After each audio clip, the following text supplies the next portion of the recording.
नमस्कार। आज हम पहुंचे हैं माता रमाबाई सामाजिक उत्थान जो एक अंबेडकर भवन है रेवाड़ी के अंदर, और इसके अंदर आज एक बौद्धों की बौद्ध संगति लगी है। तीसरी बौद्ध संगति लगी है, जो कि पहली बौद्ध संगति रोहतक में थी, दूसरी बौद्ध संगति पानीपत में थी। आज तीसरी बौद्ध संगति है वो रेवाड़ी के अंदर लगी हुई है। और रेवाड़ी के अंदर आज जो पहुँचे हैं, एक गजब की बात यह है कि रेवाड़ी की जो बौद्ध संगति है, इस बौद्ध संगति में तमिलनाडु बिल्कुल दक्षिण भारत के अंदर आखिरी जो है ना, फिर आगे श्रीलंका शुरू हो जाती है। वो बीच में जो सिर्फ और सिर्फ एक जो समुद्र है, तो उस समुद्र के किनारे से हमारे साथ माईराम जी हैं, जो कि आज इस मीटिंग के अंदर पहुंचे हैं इतनी दूर से। हम जानना चाहेंगे माईराम जी से। जी माईराम जी। जी सर। जी सर, मेरा नाम डॉक्टर माईराम है। मैं मदुरई कामराज विश्वविद्यालय तमिलनाडु में संस्कृत विभाग में प्रोफेसर हूँ, संस्कृत विभाग का अध्यक्ष हूँ। और आज जो हरियाणा के बौद्ध समाज की तीसरी महासंगीति हुई है, तो उसमें आकर के काफ़ी अच्छा लगा। हालांकि मेरा मन था पहले भी आने का, लेकिन कुछ कारण ऐसे रहे जिनके कारण नहीं आ सके, लेकिन अब आकर काफ़ी अच्छा लगा। और जिन विषयों पर चर्चा हुई वे और भी अच्छे थे। हाँ, जैसे एक आपने आज बताई कि अपने बच्चे का जो एक नाम रखा हुआ है जी, तो मैं चाहूँगा कि एक बार वो नाम दोबारा से बताएं। अपने बच्चे का क्या नाम रखा है? जी, मेरे बच्चे का नाम है त्रोंग गिजिन निरिसरो जी।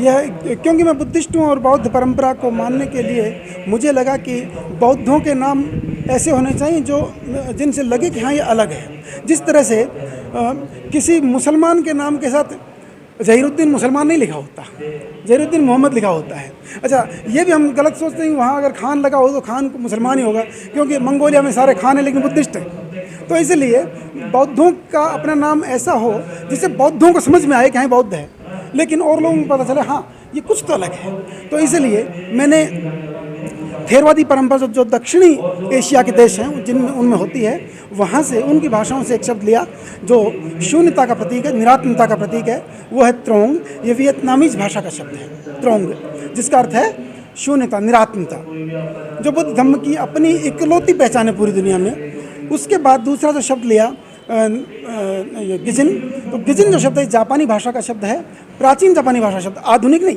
अब तो शायद जापानी लोग भी ना समझ पाए, लेकिन ये प्राचीन जापानी भाषा का शब्द है, जिसका मतलब होता है सेल्फलेस अंग्रेजी में, और हिंदी में हम कहेंगे तो निस्वार्थ, अनात्म।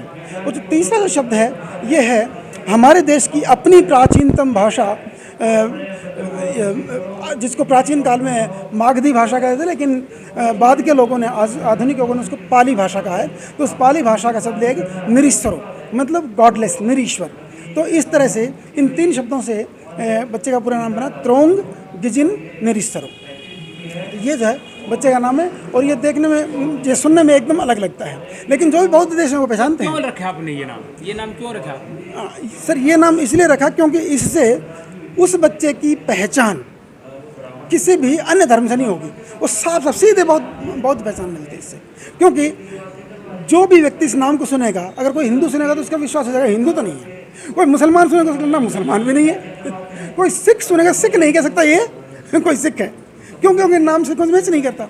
और यहाँ तक कि क्योंकि मैं तमिलनाडु में रहता हूँ और वहाँ ईसाई बहुत सारे हैं, तो ईसाइयों को भी लगता है ये ईसाई तो नहीं है कौन। तो इसलिए जब सभी से अलग हो गया, तो और जब हम बताते हैं हम बौद्ध हैं, तो धीरे धीरे समाज में मैसेज जाएगा, अच्छा बौद्धों के नाम इस तरह के होते हैं। सबसे अच्छी बात क्या है कि अंतर्राष्ट्रीय बौद्ध जो तुरंत समझते हैं कि ये तो हमारी भाषा का शब्द है। यहाँ मैं एक बात बोलना चाहूँगा कि एक प्रोफेसर हैं, मेरे मित्र हैं जाकुरेशन कॉलेज में, तो उन्होंने एक बार पूछा कि माईराम जी आपके बेटे का नाम क्या है? मैंने कहा सर त्रोंग गिजिन निरीश्वरो। त्रोंग ये तो वियतनामी शब्द है। मैंने सर आपको कैसे पता चला? बोले मेरे बहुत सारे मित्र हैं वियतनाम से।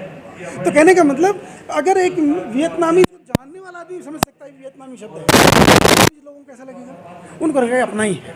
जब जापानी लोग सुनेंगे इस नाम को, उनको अपना ही है।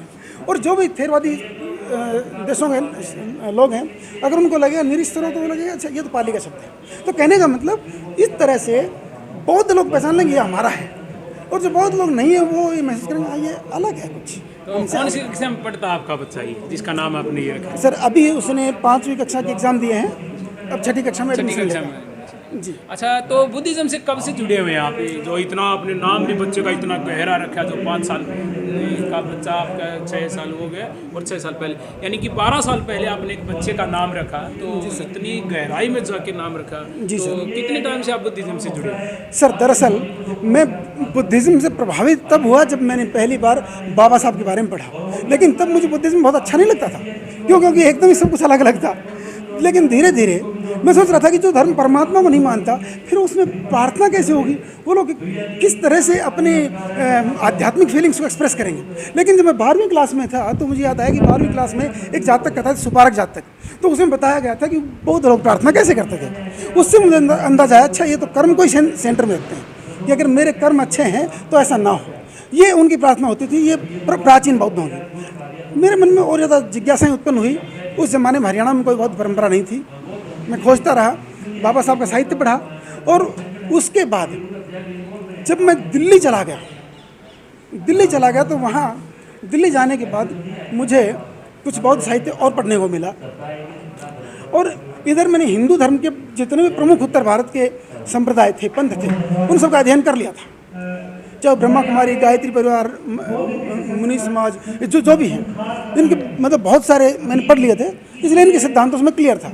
अब मैं इस चीज़ को अच्छी तरह समझ चुका था, ईश्वर नाम की कोई चीज़ होती ही नहीं है, और आज भी मैं इस चीज़ पर अच्छे डिबेट कर सकता हूँ। उसके बाद फिर जाति पाति बकवास से ही बात में बाबा साहब की साहित्य से समझ गया था। अब बात आती है, अब एक ही तत्व बचा था, आत्मा है या नहीं, और वो मैं बौद्ध साहित्य पढ़ के समझ गया। अब मेरे मन में सवाल था कि बाबा साहब तब बौद्ध बन गए थे, हमने कहाँ गलती की? क्योंकि मैं बौद्ध 2004 से बना हुआ हूँ। 2004 से बौद्ध जी। 4 से पहले आप भी एक आम परिपाटी जिसको कहा जाए, आम एक हिंदू जाति में धर्म, जैसे बाबा साहब ने कहा, अगर मेरा हिंदू धर्म में जन्म हुआ लेकिन मरूंगा नहीं, तो आपने उसके यानी कि बाद में ही बुद्धिज्म को अडॉप्ट किया। जी, क्योंकि उस समय तक दरअसल मैंने जो हिंदू साहित्य को पढ़ा ना, उनमें जो मेरे मन में सवाल पैदा हुए, उन सवालों ने भी मुझे बुद्धिज्म की तरफ धकेल दिया। अच्छा, आप जैसे आपने अपने वक्तव्य में बताया था कि आप हरियाणा से हैं, तो उसके बारे में थोड़ा बताएं कि हरियाणा में कहाँ से हैं आप? हरियाणा के जिला महेंद्रगढ़, जो बिल्कुल दक्षिणी हरियाणा है, हरियाणा के जिला महेंद्रगढ़ के नारनौल तहसील में एक डोहर मोहनपुर गांव है। तो मोहनपुर की बात ये होगी एक और बीच में कि आप इधर से तो हरियाणा के दक्षिण में और उधर भारत के दक्षिण में जी रहना अपने दक्षिण में। सर, इस बारे में एक बात कहना चाहूँगा, जब मैंने मदुरई कामराज विश्वविद्यालय ज्वाइन किया था, तो उस समय जब मेरे रूम में मेरी अलमीरा रखी जा रही थी, अलमारी, तो हमारी HOD ने कहा, अरे मैडम ये इधर मत रखिए। मैंने कहा क्यों मैम? तो उन्होंने कहा no this is south direction, ये दक्षिण दिशा है। मैंने कहा मैम दक्षिण ज़्यादा अच्छा है। कहने लगे क्यों?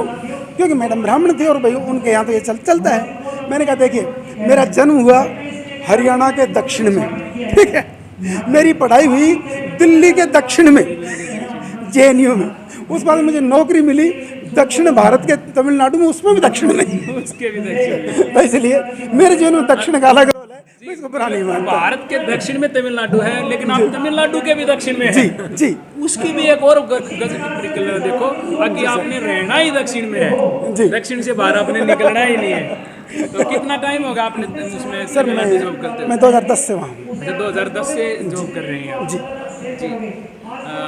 बहुत बहुत साधुवाद। ये थे हमारे साथ प्रोफेसर माईराम जी, जो कि तमिलनाडु की एक यूनिवर्सिटी के अंदर जॉब कर रहे हैं। इन्होंने एक दक्षिण की परिभाषा भी दी है, दक्षिण का इनके साथ में लगाव भी बताया है, और एक बुद्धिज्म का लगाव बताया, और बच्चे का भी इस प्रकार का नाम रखा है कि मैं भी शायद उस नाम को दोहराना पाऊँ। इतना गजब की बात, इतना एक धैर्य, इतनी एक सोच जो इनके पास है, वो मैं इनका विश्लेषण नहीं कर सकता। तो इनके लिए विशेष साधुवाद माईराम जी का।